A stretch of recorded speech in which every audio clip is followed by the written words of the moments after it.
Shalom. Hari ini saya akan khotbah tentang fondasi kehidupan.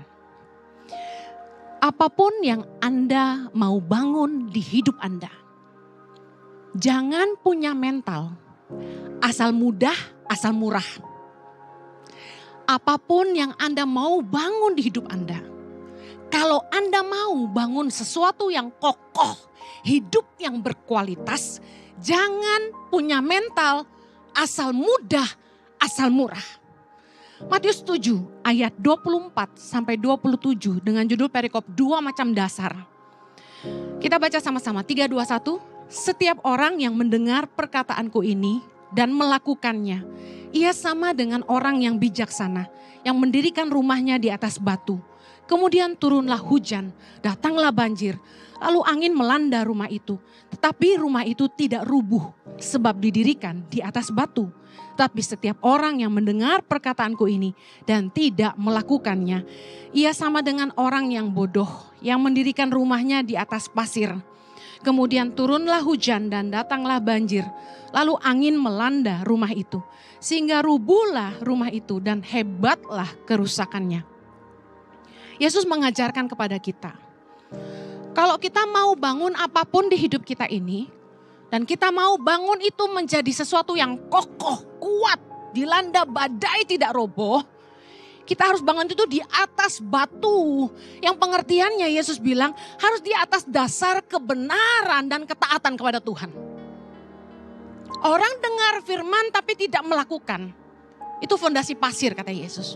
Artinya kalau kita mau bangun apapun di hidup kita, mau bisnis, mau pekerjaan, bangun keluarga, bangun karir, pastikan Anda bangun di atas kebenaran dan ketaatan kepada Tuhan. Taat sama panggilan Tuhan. Tadi pagi waktu saya siap-siap, tiba-tiba Roh Kudus bisikin gini, kasih tahu sama jemaat, saya enggak tahu pesan ini buat siapa. Taatlah pada panggilan Tuhan.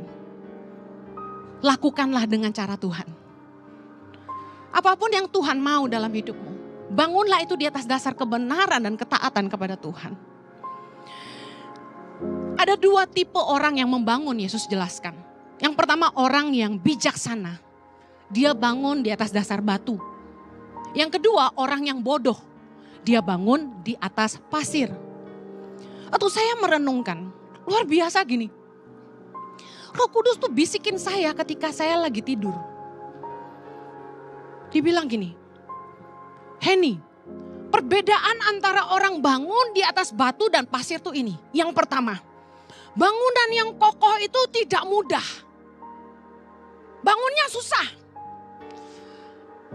Anda kalau mau bangun apapun yang berkualitas dan kokoh, Anda harus tahu itu tidak mudah. Ada harga yang harus dibayar. Saya kasih contoh. Taat kepada panggilan Tuhan tuh gak mudah. Saya kasih contoh ya. Awal-awal saya memberi diri melayani di Indonesia. Itu saya baru mulai pelayanan lagi 2008. Karena Chloe Zoe baru saya bawa pulang ke Indonesia itu 4,5 bulan. Saya jadi full time mom 2 tahun. Lalu saya memutuskan kembali pelayanan karena panggilan Tuhan. Tuhan tegur saya lewat khotbah, lewat pemimpin rohani. Akhirnya saya kembali melayani. Itu 2008 setelah Excel lahir. Meninggalkan anak-anak, apalagi bayi yang baru lahir, itu gak mudah. Ibu-ibu katakan amin. Di saat saya lagi ASI, ibu-ibu yang pernah menyusui pasti ngerti. Sakitnya setengah mati, karena ASI gak bisa dikasih. Saya harus secara manual memompa ASI saya dan membuang itu di seluruh daratan Indonesia. Sedih gak? Di rumah anak nangis butuh ASI. Dan saya berlimpah ASI dan saya buang. Di NTT, di Kalimantan, di Mentawai. Sambil merintis tangan pengharapan, saya tuh mompa ASI dan buang. Bayangkan, gak mudah. Taat sama panggilan Tuhan tuh gak mudah. Ada lagi. Saya tuh awal-awal pulang ke Indonesia, waktu kami dapat kesempatan pelayanan di Bandung. Saya tuh sempat bilang gini sama suami saya, udah kamu aja yang full time pelayanan khotbah, saya mau bisnis. Keluar dari panggilan lagi ya. Saya bikin warung ronde di Dagul Pakar. Gak becus masak, bikin ronde. Hancur saudara. Saya minta tolong temen, ajarin saya. Bikin warung nasi goreng. Sepi, Dago Pakar kan orang naik ke The Valley, ngapain mampir ke warung saya. Di ruko situ, yang ada Alfamartnya. Saya demi laku jual nasi goreng 5.000 saudara. Ora, untung. Saya menemukan keluar dari panggilan itu, tidak taat sama Tuhan. Itu bikin susah diri sendiri. Kita berusaha nolong diri sendiri. Mengandalkan kekuatan sendiri, kata firman Tuhan, terkutuk. Tidak disertai Tuhan. Tapi waktu saya mulai taat sama panggilan Tuhan, Anda pikir langsung enak? Enggak. Jangan dikira langsung enak, langsung viral. Bukan viral. Yang ada tuh kita keriting saudara, spiral.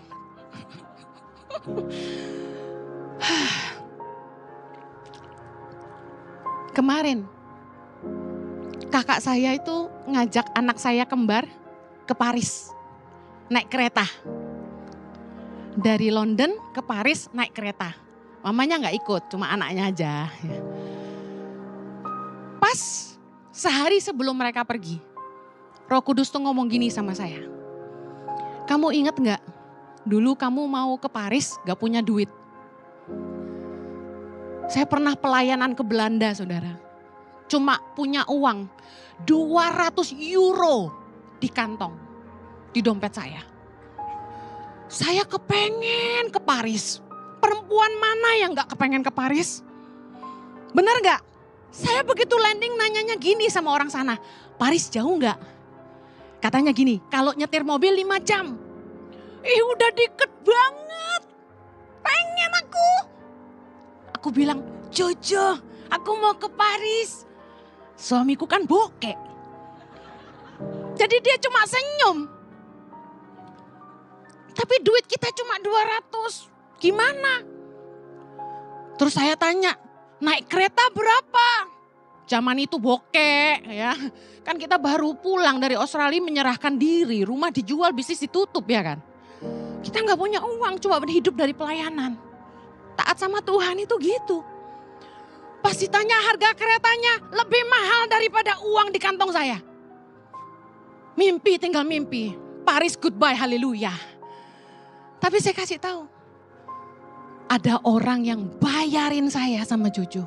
Habis saya khotbah, jedes. Orang itu datang dan bilang gini. Ibu Heni, ye mau ke Paris? Ek jawab, iya. Dia bilang gini, Ek anterin ye. Nanti Ek yang bawa mobil, oke? Dalam hati gue, terus hotelnya gimana? Oke dulu lah, oke saya bilang. Beneran dianterin pakai mobil dia sama suami sama adiknya. 5 jam. Begitu sampai Paris sudah malam saudara. Saya langsung bilang gini, Menara Eiffel di mana? Udah itu dulu lah, ya kan? Karena dia cuma punya waktu sehari nganterin saya. Jadi kita ke sana, saya foto sambil lompat. Yes, haleluya gitu. Saudara harus tahu. Kemarin Roh Kudus ingetin saya. Kamu dulu mau ke Paris naik kereta gak punya duit. Hari ini kamu ngirim anakmu 2 orang naik kereta ke Paris. Tuhan baik, amin. Ikut Tuhan tuh gak mudah. Taat sama panggilan tuh gak mudah. Kamu harus mau bayar harga. Yang namanya ikut Tuhan, hidup hanya bagi Tuhan seperti lagu yang kita nyanyikan tadi.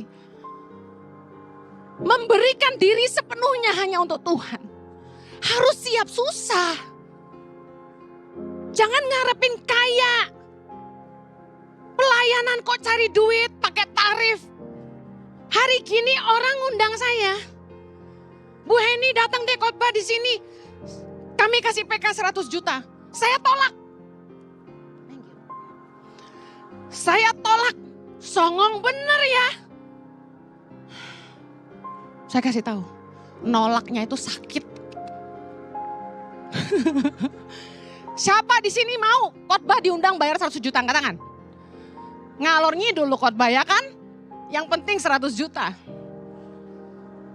Ini serius. Natal kemarin. Kalau saya nggak khotbah di Santika, saya khotbah di tempat lain tuh 100 juta. Berani dia mau bayar saya. Yang WL aja dibayar 45 juta. Kacau nggak tuh? Tuh orang kekurangan tempat buang duit kayaknya. Saking kayanya. Ada lagi. Udah Bu Heni sini saya khotbah di tempat kami. Satu ibadah 10 juta. Bisa nego. Bisa gitu zaman sekarang. Saya kasih tahu. Komitmen tetap komitmen. Saya sudah bilang. Tuhan minta saya melayani di ICI. Memberikan hidup saya untuk jemaat ini. Bukan gak butuh duit. Tapi taat sama panggilan Tuhan itu harus bayar harga. Gak mudah. Artinya enggak? Bilang tidak pada CLCC Bandung ketika saya diundang. Itu gak mudah. Mereka tempat saya dibesarkan dalam tanda kutip. Orang kenal saya karena YouTube-nya Kaktus. Khotbah di gereja-gereja lain, YouTube-nya gak seheboh CLCC. Saya gak akan pernah lupa itu. Bilang tidak sama Pastor Andi, itu sulit. Karena kami punya hubungan yang baik. Tapi saya mau taat sama panggilan Tuhan, amin. Saya mau kasih tahu, hidup berpegang pada kebenaran firman itu tidak mudah. Yang ngalami bilang amin. Waktu kita di rumah tangga itu cekcok terus. Tidak cocok satu sama lain. Hidup kita menderita di dalam pernikahan yang kayak neraka. Punya suami yang tidak bisa mengerti. Punya istri yang sulit dikasihi. Tapi kita tetap bertahan dalam kesetiaan pernikahan itu tidak mudah. Waktu kita ngadapin tantangan, penderitaan, pergumulan, tekanan. Tapi kita sebagai anak Tuhan dituntut untuk merespon dengan kebenaran. Itu pasti gak mudah. Saya kasih contoh. Waktu orang fitnah kita. Waktu orang jatuh-jatuhin kita. Secara manusia kita marah. Pengen kita balas. Betul gak? Banyak yang kasih komen ke saya. Penjarain aja tuh orang. Laporin aja pencemaran nama baik. Viral kan di mana-mana khotbah saya diedit pakai AI untuk khotbah judi online. Kata-katanya tentang Roh Kudus bisa berubah jadi judi online tuh gimana saya juga bingung. AI bahaya loh zaman sekarang. Suaranya bisa mirip saya. Meskipun beda lah. Tapi saya kasih tahu, merespon dengan benar itu enggak mudah. Kita enggak ngikutin emosi. Yesus bilang dalam Matius 10 ayat 16. Lihat, aku mengutus kamu seperti domba ke tengah-tengah serigala. Sebab itu hendaklah kamu cerdik seperti ular dan tulus seperti merpati. Dengerin, kita ini di tengah-tengah serigala. Tapi kita tetap harus jadi domba. Mudah enggak? Enggak mudah. Pengen enggak balas orang jahat? Pengen gak nuntut penjarain orang yang fitnah kita? Pengen gak ngelaporin ke polisi orang yang ngutang sama kita ndak bayar? Yang nipu kita? Mudah gak merespon dengan firman? Ampunilah. 1 Tesalonika 5 ayat 15. Perhatikanlah, baca sama-sama. Supaya jangan ada orang yang membalas jahat dengan jahat. Tetapi usahakanlah senantiasa yang baik terhadap kamu masing-masing dan terhadap semua orang. Itu ndak mudah, tapi itu fondasi batu kebenaran firman Tuhan. Sekarang Anda paham? Fondasi batu itu ndak mudah, tapi itu kebenaran firman Tuhan. Waktu Anda lagi butuh duit, Anda dalam keadaan yang sulit dan terjepit. Istri di rumah udah marah-marah. Kamu tuh gak punya tabungan. Aku butuh uang sekolahin anak. Kita harus memikirkan masa depan anak kita. Cicilan rumah segini segitu, pusing.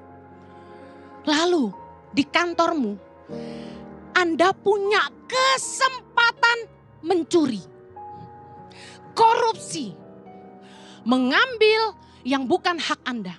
Oh enggak Bu Heni, itu bukan korupsi, saya dikasih. Saya kasih tahu, tetap jujur, berintegritas, enggak mengambil yang bukan hak kita. Itu enggak mudah. Oh enggak ada yang tahu, cuma Tuhan dan kita. Tapi kita tetap taat dan tidak mengambil. Meskipun kita butuh dan punya kesempatan, itu enggak mudah. Tapi itu fondasi batu, kebenaran. Saya mau kasih Anda lihat Mazmur 15. Anda mau hidupmu tidak goyah selama-lamanya? Mari lakukan firman Tuhan. Mazmur 15 ayat 1-5 sama-sama. Mazmur Daud. Tuhan, siapa yang boleh menumpang dalam kemahmu? Siapa yang boleh diam di gunungmu yang kudus? Yaitu dia yang berlaku tidak bercelah, yang melakukan apa yang adil, dan yang mengatakan kebenaran dengan segenap hatinya, dan yang tidak menyebarkan fitnah dengan lidahnya, yang tidak berbuat jahat terhadap temannya, memandang hina orang yang tersingkir, tetapi memuliakan orang yang takut akan Tuhan, yang berpegang pada sumpah walaupun rugi, yang tidak meminjamkan uangnya dengan makan riba, tidak menerima suap melawan orang yang tak bersalah. Baca sama-sama. Siapa yang berlaku demikian tidak akan goyah selama-lamanya. Anda mau hidupmu kokoh, terbangun di atas batu? Lakukan firman Tuhan. Firman Tuhan bilang, siapa berlaku demikian tidak akan goyah selama-lamanya. Inilah nilai-nilai kebenaran yang kita harus pegang di hidup kita, apapun keadaannya. Selanjutnya, saya mau kasih tahu bangunan yang kokoh. Kenapa enggak mudah? Karena butuh waktu. Lama. Good things take times. Good things definitely take times. Segala sesuatu yang baik itu butuh waktu mengerjakannya. Butuh waktu membangunnya. Enggak instan. Saya ini melayani Tuhan sejak umur 16 tahun. Baru 30 tahun kemudian Tuhan mempercayakan jemaat kami sendiri. Lama enggak? 30 tahun. Melewati banyak proses, tekanan, penderitaan, penghinaan, cacian, fitnahan dan sebagainya. 30 tahun. Baru dipercayakan jemaat sama Tuhan. Saya kasih tahu. Itu pun dipaksa Tuhan, bukan saya yang mau. Dikasih sama Tuhan gitu loh. Saya ketemu anak muda, bilang sama saya sama istri mau jadi gembala katanya. Hah? Kaget saya. Terus saya tanya, emang selama ini pelayanan apa? Ya enggak pelayanan sih, istri saya ngurus anak di rumah. Tapi dulu banget pernah aja di sekolah minggu, guru sekolah minggu katanya gitu. Oh, terus dianya sendiri pelayanan gitu, pelayanan di mimbar, bukan khotbah ya. Nah, terus saya ngomong gini, lalu menurut kamu kapasitasmu apa jadi gembala? Emangnya orang jadi gembala asal ganteng aja? Asal kaya? Gak semudah itu. Pekerjaan paling stres di dunia nomor 1 surgeon, dokter ahli bedah. Pekerjaan paling stres kedua itu jadi gembala. Untung saya gak botak nih. Saya kasih tahu. Jadi gembala tuh gak boleh salah tagline-nya. Salah ngomong, orang sakit hati. Kebanyakan ngomong dibilang cerewet. Kurang ngomong dibilang sombong. Susah. Pakai barang yang kelihatan murahan dibilang kampungan. Pakai barang mewah dikit dibilang sok kaya. Makan duit jemaat. Keluar negeri dibilang makan uang gereja. Pusing kan? Coba tuh. Gampang gak jadi gembala? Ora. Tapi fondasi batu itu pasti butuh waktu. Pembuktian itu butuh waktu. Kesetiaan itu butuh waktu. Untuk sembuh butuh waktu. Kalau kita sabar menjalani panggilan Tuhan dalam ketaatan. Sabar pegang firman Tuhan dalam kehidupan. Tidak ikut cara-cara dunia. Percayalah apapun yang kita bangun di hidup kita akan kokoh. Katakan amin. Yang berikutnya, yang nomor 2. bangunan yang kokoh itu tidak murah. Anda tahu waktu kita bangun rumah, yang paling mahal dan paling lama itu bangun fondasi. Dan yang memakan uang paling banyak itu adalah fondasi dan strukturnya. Bukan pintunya, bukan keramiknya. Anda mau pakai granit semahal apapun, fondasi itu mahal sekali. 1/3, 2/3 biaya tuh bangun konstruksi. Nah, banyak orang yang terkecoh. Yang penting tampak luar. Bangun rumah murah-murah, fondasinya pasir. Tapi yang dikerenin pintunya, tampak luarnya. Saya mau tanya, kokoh enggak? Enggak kokoh. Berapa banyak orang yang kecewa sama developer? Waktu marketing, rumahnya tampak bagus. Harganya murah.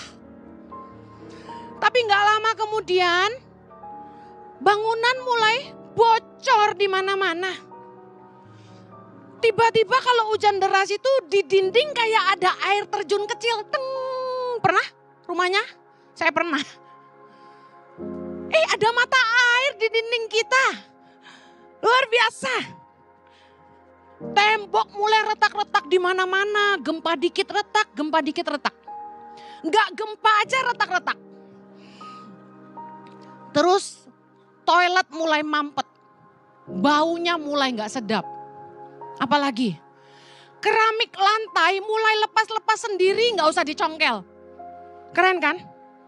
Ini bagian yang paling menyedihkan. Cicilan belum kelar, rumahnya udah kelar. Beli murah-murah, bangun yang murah. Ujung-ujungnya kita keluar duit lebih banyak lagi. Karena cicilan belum selesai, kita udah harus keluar duit lagi. Renovasi sana sini. Yang ngerti katakan amin. Pelajaran penting, catat. Jangan apa-apa mau yang murah, habis itu kamu keluar duit lebih banyak lagi. Kalau kita mau bangun apapun di hidup kita, pentingin kualitas. Jangan cari apa-apa tuh yang murah. Cari yang punya daya tahan. Nah, untuk segala sesuatu yang berkualitas dan punya daya tahan, kokoh, itu ada harganya. Katakan amin. Bangun yang kokoh tuh enggak murah. Kalau Anda mau hidupmu berkualitas, berani bayar lebih. Saya mau share dengan lebih mudah. Ingat, jangan pernah turunkan nilai atau standar hidupmu. Yang penting murah, yang penting mudah. Mudah dan murah harus dicoret dari hidupmu. Kita harus paham bahwa di hidup ini ada 3 kategori. Ada hal-hal yang sangat esensi. Ada hal-hal yang kurang esensi. Ada hal-hal yang tidak esensi. Esensi artinya penting. Saya kasih contoh. Kacamata sama mata yang esensi apa? Mata. Kacamata kurang esensi. Tapi tangkai yang mahal lebih enggak esensi. Paham? Jadi ada 3.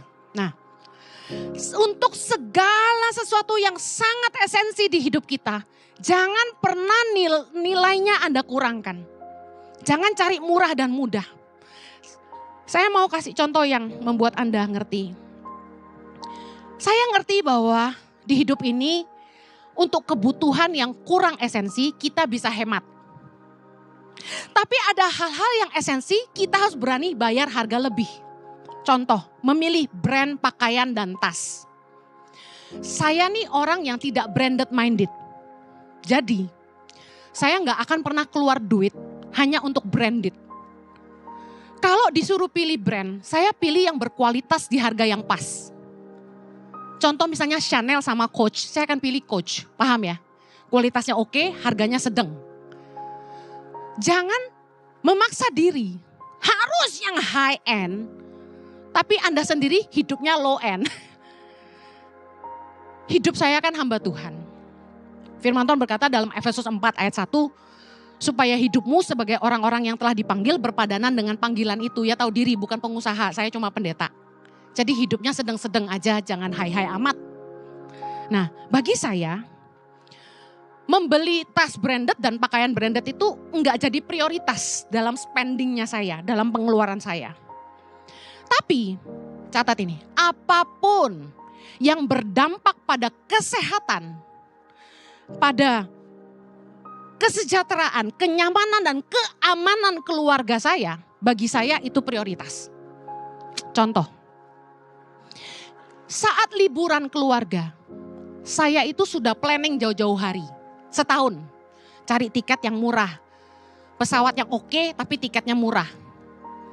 Cari hotel minimal bintang 4. Kenapa? Saya perhatikan, ada keluarga yang ngirit kalau ngajak keluarga jalan-jalan. Memang harus sesuai kantong ya, kita enggak usah maksa. Kalau Anda mampunya bintang 3, monggo. Tapi jangan bintang 1. Makanya liburan keluarga itu harus ditabung. Kenapa? Karena kita kan mengasihi keluarga kita. Kita mau ngasih liburan yang berkualitas sama mereka. Jangan yang namanya liburan yang harusnya menyegarkan, malah membuat mereka susah. Saya perhatikan orang kalau bawa keluarga liburan, saking ngirit itu, nyimpen stok pop mie banyak banget di koper. Demi tidak sarapan di hotel, anak diseduhin instan-instan.